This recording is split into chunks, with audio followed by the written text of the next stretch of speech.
Thank you, Craig. Thank you, Jill. Thank you all so much for the beautiful music and the reading and the meditations. It's an honor to be here and sharing this service with all of you. Thank you so much for the divine gift of your attention. Thank you. In third grade, there was a new girl in class, and she was weird. She had that kind of homeschooled, only child of two artists kind of vibe, and just an odd duck, going her own path, you know? So we became best friends, and I couldn't get enough. I was like, you are weird, and I am in. So I got all wrapped up in all of her shenanigans and whatever she was up to, including doing plays. Now, I was really into playing make-believe. I was really into, like, out there on the playground, just kind of doing my own kind of reimagining of all of the Chronicles of Narnia in my own vocabulary and style.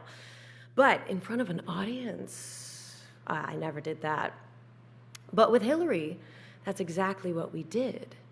And out of construction paper, cardboard, hand-me-down clothes, and a whole lot of chutzpah, we created quite a resume of productions, all before the 6th grade. It was amazing. It was amazing. I found something in what we were doing there together and doing those plays together. And I didn't stop. I kept going. I started doing professional productions when I was in middle school. I studied at illustrious institutions and did competitions. I got a BFA at the University of Michigan. And so naturally, I moved to New York City, obviously, because that's what you do. What else could I do? That's the only thing that I did was theater. The only thing that I really saw myself in, the only thing that I was really celebrated for was acting. So yeah, I moved to New York City. And shortly after moving into a small apartment in Queens with a good friend of an acquaintance's friend who happened to be a Mormon drag queen, I broke down. I felt so disconnected from something. I didn't have the language for it at the time, but I felt just so disoriented in that loud, massive jungle of concrete that I couldn't perform. I couldn't find that something within me that knew how to perform, that found that joy. So I stepped away from performance altogether. Everything that I had done in life had led me to that point, and here I was finally in New York City, and I couldn't do it. And I thought, if I can't make it here, I can't make it anywhere. And by make it, I mean simply just sustain the will to exist with any sense of meaning and purpose and have a sense of identity at all. I was really lost. I was having a classic quarter-life crisis. It's all that I had ever done was the performing arts. Ever since Hillary in 3rd grade, that was me. That was what I did. And if that's not me, then what am I? If that's not what I do, then what do I do? And how does one even go about figuring out what to do? How do you start that process? I had no idea. I had no idea. I don't know. And there's a wonderful surrender in coming to that point of I don't know, where you're really in the blank space. And in that blank space, I had this overwhelming feeling, this knowing somewhere that I don't know, but I think plants know. I suspect that plants know that nature knows full well. So I staggered into the green oasis of the Brooklyn Botanic Gardens like a dry sponge. And I met Ashley. "Teach me everything," I said. And I'll never forget the shock and the thrill that I felt when right there on that first early spring morning, she grabbed a blossom and split it, just plucked it off and ripped it open and showed me the exposed anthers and stamens and pistils and ovary and told me in vivid detail about how plants transform from a flower to a fruit to a seed to a plant that then produces its own flowers and fruits and seeds. It was thrilling. It was, wow. I mean, that's a lot right there, wow.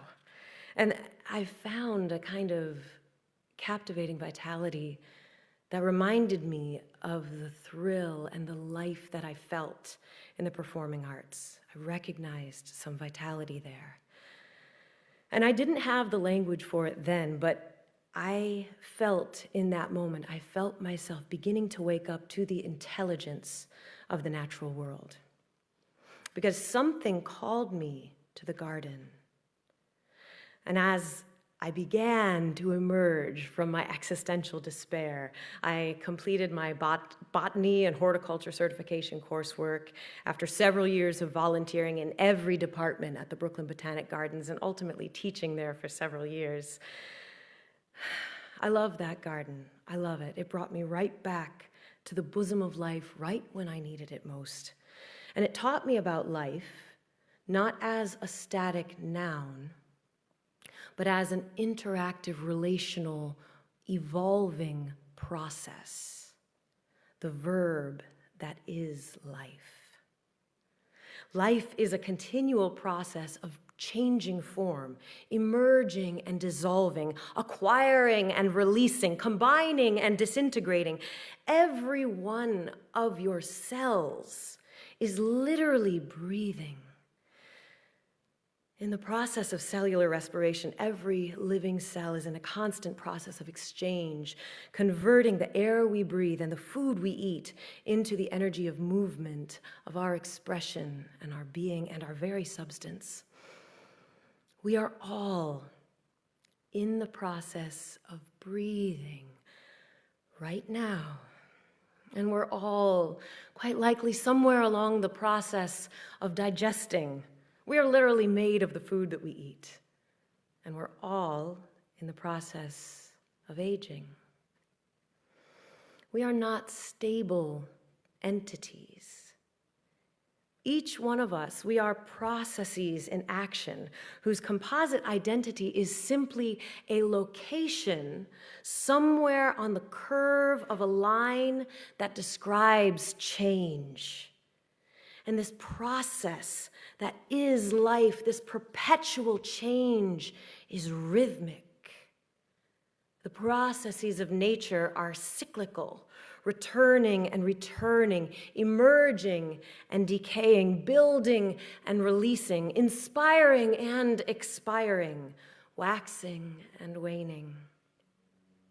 And these cycles have their own particular frequency, the rate at which a process completes a cycle over a given period of time, going from the dead of winter through spring, through high summer, through the autumn, and returning again to the dead of winter. These cycles in nature have a frequency of occurrence, and this frequency is perceived as tone. The processes that nature is, that we are, that life is, can be perceived as tone. Listen. Just because it's not in the range of human hearing doesn't mean that you and I can't perceive the frequencies of the cycles of nature. Because let us remember, we are nature.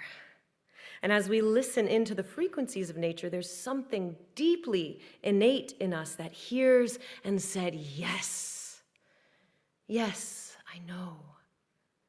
Because when the frequency that you are, the processes that you are, steady itself, steady that rhythm enough to listen, something truly magical occurs.